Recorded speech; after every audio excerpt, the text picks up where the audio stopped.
정확히 얘기하면 에이즈 치료제는 아니에요. 산소 주고 혈압 내리고 수분을 주고 그러니까 몸에서 스스로 이겨낼 수 있도록 지지만 해주면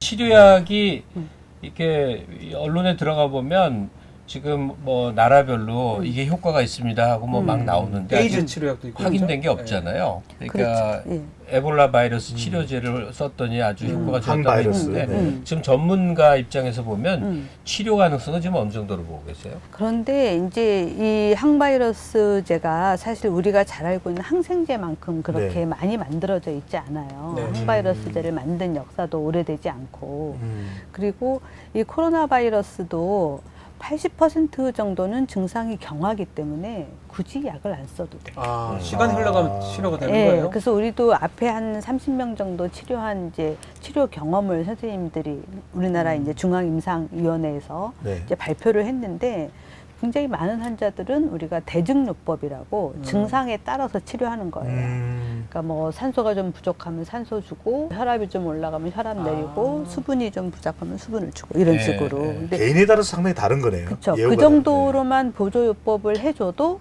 이제 잘 낫는다는 거예요. 다르네. 사실 우리 감기 걸리면 그냥 좀 쉬면 낫잖아요. 네. 네. 약 먹으면 7일. 예, 안 먹으면 일주일. 예. 그러니까 자기 면역력이 있는 거니까. 아니 그렇죠. 그래서 유명한 예. 얘기가 우리나라는 감기 걸리면 병원 가는데 왜 가면 병원 가봤자 약도 안 주고 예, 그렇죠. 집에서 쉬라고 쉬라고. 그런다. 예, 예. 가서는 또 그러니까, 설탕물 마시더라고요. 이렇게 따뜻하게. 그렇죠. 그러니까 몸에서 스스로 이겨낼 수 있도록 지지만 해주면 잘 나아요. 근데 이것도 이제 비싸다는 거네요. 그렇죠. 이거 워낙 이제 감기 일으키는 코로나 바이러스 종류 중에 하나니까.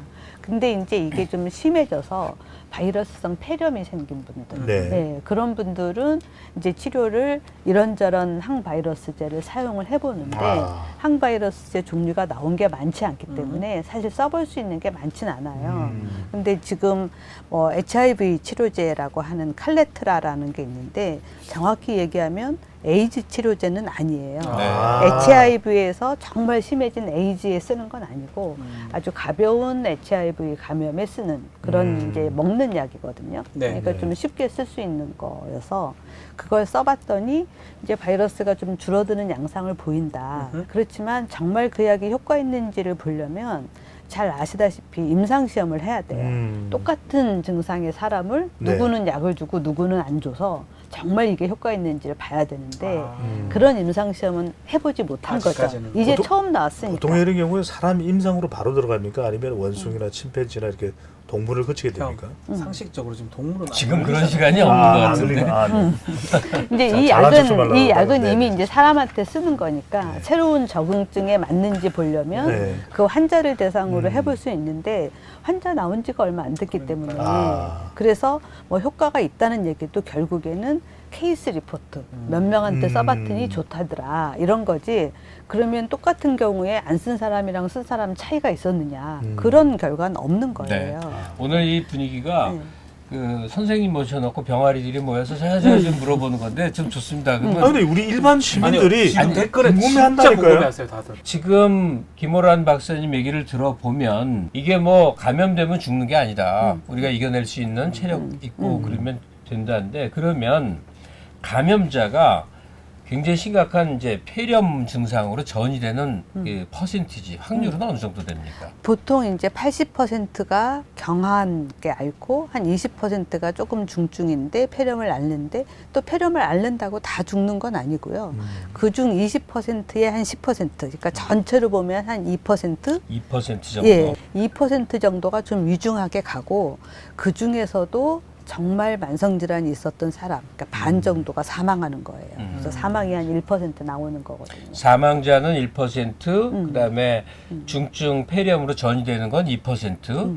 이거는 인플루엔자랑 비교하면 어느 정도 차이가 납니까? 인플루엔자보다는 조금 높은 거죠.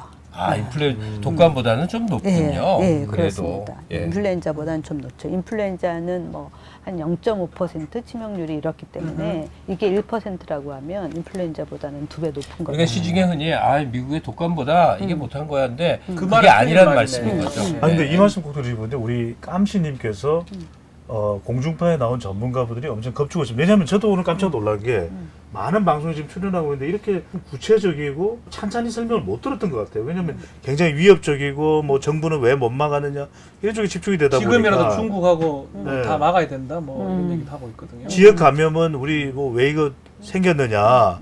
오늘 김호란 박사님 말씀은 사실은 진실의 말인 것 같아.